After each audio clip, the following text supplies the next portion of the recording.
Bucknutters. Welcome to the Bucknuts Morning 5 here on Wednesday, March 21st, 2018. I am Dave Biddle, and I'm very happy to be joined by Patrick Murphy. Patrick, it's going to be a fun day over at the WAC tomorrow. We're going to get a chance to interview Dwayne Haskins and Tate Martell, and probably not Joe Burrow. Jerry Emig, the sports information director, tells us that Burrow has a class conflict if we don't get him Wednesday. Hopefully we'll get him on Friday. But we're going to talk to Haskins, Tate Martell. We're going to talk to Ryan Day. We're also going to get a chance to talk to Alex Grinch and the safeties. And it's going to be pro day. So we're going to get into all that on today's show. We're going to talk about all that. But I really want to get knee-deep into the quarterbacks, Patrick. Haskins, I interviewed him after the Cotton Bowl. You're in the locker room as well. And, Haskins, he wasn't cocky about it, Patrick, but he did say, because he was asked about it, do you feel like this is your team now? He said, yeah, now that JT's left, I do feel like this is my team now. It's going to be very interesting to see what he says tomorrow, because Urban's not naming a starter, not even naming a leader. I'm very, very intrigued to see what Dwayne Haskins is going to say tomorrow about the pecking order at quarterback.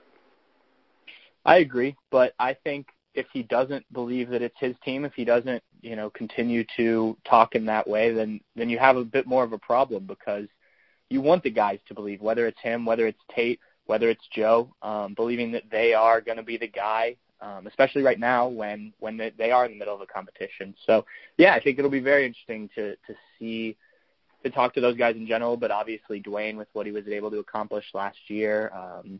This is the talk of spring practice. Who's going to take the lead potentially at quarterback? Who's going to look the best? As we've talked about before, I don't think that they're going to name a guy, even a leader probably, leaving spring practice. Though I did think it was interesting that Coach Meyer said back when we talked to him at the beginning of spring that he does think he owes it a little bit to Joe Burrow to kind of let him know where he's at, because obviously he can make that graduate transfer at the end of the spring semester. So, I think it'll be nice to kind of hear their perspective.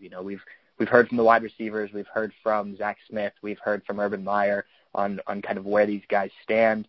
But, to hear, Dwayne talk about how he feels, to hear Tate talk about where he feels, and hopefully at some point we do get Joe to talk to him about, what he's thinking. I know he had some comments after the bowl game as well that, he's going to weigh his options after he goes to this and whatnot. But kind of see where they all are now is in kind of the most interesting position battle that this team has. I think will be one that we'll be paying close attention to. I know a lot of people, including a lot of people listening to the show right now, might feel like, come on, Urban Meyer feels like Dwayne Haskins is his leader. He's not going to tell you guys, and he likes Joe Burrow a lot and knows he could be a really good college quarterback, but Urban Meyer feels like Dwayne Haskins is his guy. He's just not going to say that. He wants everybody to stick around in the fall if possible. What would you say about that? Do you buy into that theory? I think that there's good reason to think that, given that Dwayne came in last year and looked the way he did, especially against Michigan. But I do think that if they go with Dwayne full time and he's here the next couple of years at the quarterback, they're going to have to change the offense a decent amount, and it's going to take a lot for Coach Meyer to do that. I think he's become so reliant on the quarterback run game, the read option stuff, and while they can work with Dwayne and he's an athletic guy, I just don't see that being part of the offense if he's in there. So, I do believe that the best quarterback's going to play, but I think the fact that Tate can do that, the fact that Joe's shown that he can do the read option stuff and the more mobile stuff in the past, I think does give them not maybe an edge, because I do think the edge is with Haskins, but gives them a reason to have hope here, because we've seen what Coach Meyer thinks of a running quarterback. JT Barrett, Braxton Miller before him, and you go back to Florida, you go back to Utah, you go back to Bowling Green. I mean, Alex Smith is a guy who in the NFL doesn't run a ton, but did a decent amount of running back at Utah in Urban Meyer's offense. So switching to Dwayne would mean a bit of a switch in offensive philosophy. And, while I think if he proves to be the best guy, Coach Meyer will be willing to do that, we haven't seen that. Even when they brought in Cardale Jones, they still ran, parts of that offense, and it wasn't very effective. So I think that is a reason that I would say that, it's not just a shoo-in that Dwayne's going to win this job, and this is all smoke and mirrors from Coach Meyer just to keep Joe Burrow and Tate Martell happy.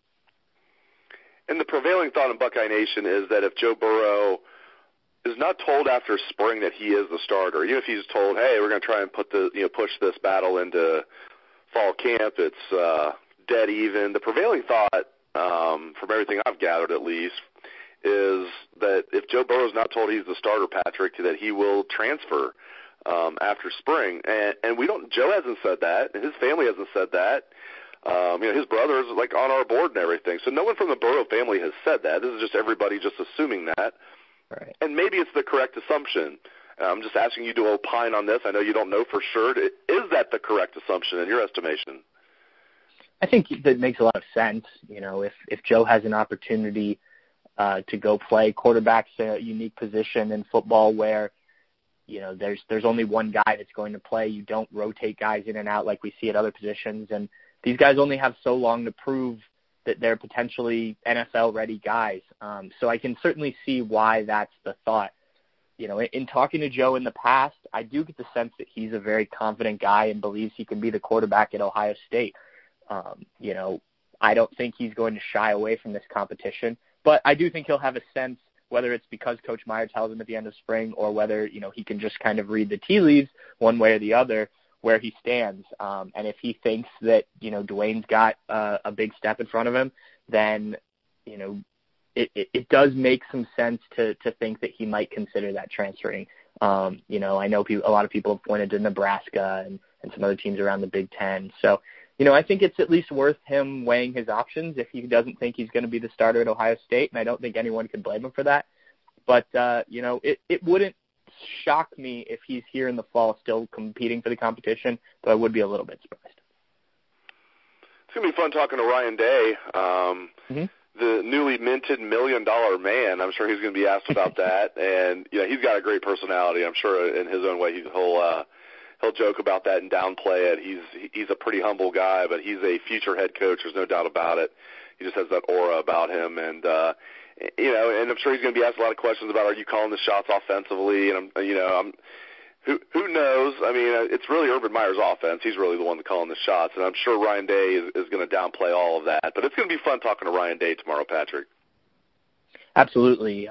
I've enjoyed every time we've gotten a chance to talk to him. You can see why, these guys have gravitated to him. We hear about it from the quarterbacks, but we also hear about it from various recruits that he helps bring to Ohio State, that, he's part of the reason that they committed here, or, that they like Ohio State or whatnot. And you can get that sense, just an energetic, fun-loving type of guy. In terms of, what I expect football-wise, I think, you hit the nail on the head with what kind of questions. I do think it'll be interesting to see what he says about the offense. I hope we can get a little more out of them than maybe we got out of Coach Meyer, just because we know Coach Meyer is always going to say it's the Ohio State offense, and, we do things collectively and whatnot. But obviously with a change in title and a pay raise and whatnot, there's going to be something that he's going to have to do differently. Obviously they weren't entirely happy with the offense at points last year. You point to the Iowa game as the obvious one. This offense, and we've talked about it before, has become a little, I don't want to say stale, but people understand what Urban Meyer's offense has done. They've done the same thing more or less for a long time. And I do think, really allowing a guy like Ryan Day, who seems to be quite young, up-and-coming offensive mind, maybe up-and-coming is not even the right word anymore, but to let him, get some ideas in there and tweak some things, and maybe not change it full scale, but tweak some things. And with Kevin Wilson's input and Coach Meyer's input and the rest of the offensive staff, obviously. But, I really hope he does get a chance to kind of put his stamp on this a little bit, and it'll be interesting to hear what he has to say about what that might look like. And before I let you go, like I said earlier, we will get a chance to also speak with some safeties tomorrow. We'll get a chance to speak with Alex Grinch. Feels like we just interviewed Alex Grinch recently, because relatively speaking, we did. It's been a few weeks now, but it's been like a month ago, but still, it was not too long ago. We got a chance to speak with Alex Grinch at an introductory press conference. We're going to get a chance to speak with him tomorrow after practice, and some safeties. When I look at the safety position, Patrick, it looks like, Jordan Fuller is, to me, locked in as a starter. I mean, there's no doubt about that in my mind. And then it's got Isaiah Pryor would probably be who I would favorite as, the starter opposite Fuller, but Brendan White's going to be in the mix. Amir Reep, who they've moved from corner to safety.